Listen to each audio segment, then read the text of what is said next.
Thanks for the opportunity to present some of my work on humanitarian biometrics today. I will focus on what I see as three phases of that research. I've been looking at humanitarian biometrics for a number of years.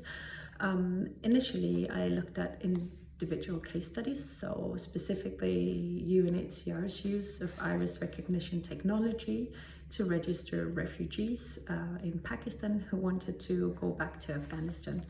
In that repatriation program, UNHCR introduced iris recognition for the very first time on a large population and in challenging circumstances.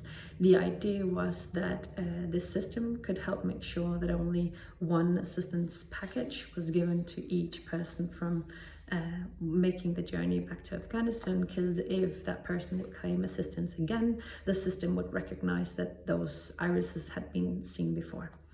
The point that I want to stress about that analysis is that even if biometrics in that case was definitely used with the very best intentions of UNHCR, the program nonetheless still gave rise to a number of challenges, and I think about those challenges in two ways.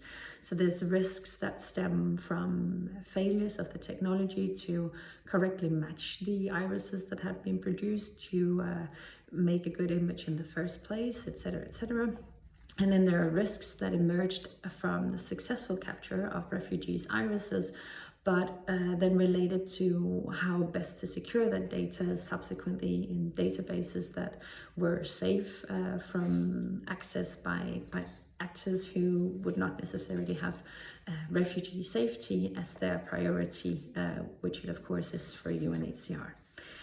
Now, I think much more analysis is still needed and has, of course, also been done on various other case studies. We need a much better understanding of how risks emerge in a very large number of different contexts where biometrics has been employed. I think, however, the next phase of my research looked more at not a specific case, but on a much broader development of what I see as UNHCR moving from initial pilot projects to biometric refugee registration becoming a standard practice and a strategic decision, which of course means that the humanitarian actor that UNHCR is with its refugee protection mandate and now has a very, very large volume of biometric refugee data, with it becoming a strategic decision to register biometric data from all the refugees that UNHCR assists. Now then, finally, in the third phase of my research, which is what I'm currently focusing most on, my attention has turned not to the single case study, not to the strategic development of UNHCR's policy and practices of biometrics, but to the broader, much broader context where humanitarian uses of biometrics is really only one actor. Of course, there are many, many other actors, development actors, military actors, counter-terror actors, who also use biometrics for various purposes.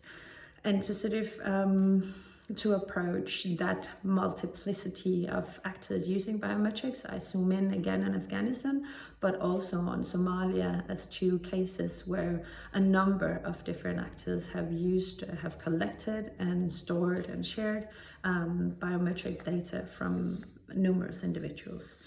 So for me, it's helpful, or at least that's what I've tried to do, to think about that through sort of two entry points in the analysis, namely like the question of who is making biometric data, like under what conditions and what type of actors are involved in making these databases in the first place, and then also the question of what happens once that data has been made, where does it flow, and in what sort of following what logics, and how is it shared.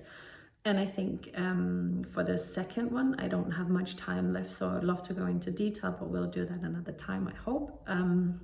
For the second question of how the data flows, I look at that again in two categories. So there is intentional data flows, where mostly what the analysis goes through is examples of data sharing agreements. There is one between UNHCR and Department of Homeland Security in the US, where biometric refugee data is being shared. And then on the unintended data flows, one of the cases that I discuss is the recent example of the Taliban regime in Afghanistan gaining access to biometric devices left behind by coalition forces, which then gave them access to biometric data of individuals who had, for example, collaborated with coalition forces in training programs, where the biometrics was registered either during the training or when salaries were paid or otherwise. So there is a fear now among many Afghans who have had their biometrics registered. What will happen to that? Does the Taliban have access to their data?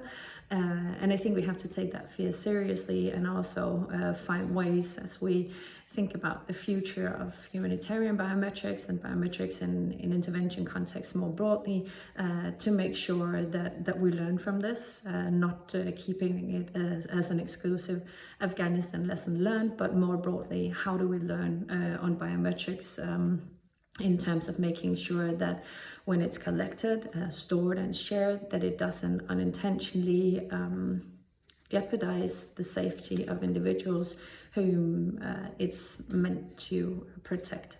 I'll leave it here. I don't have more time left, so thanks for the opportunity, and I hope we can discuss more somehow. Thanks.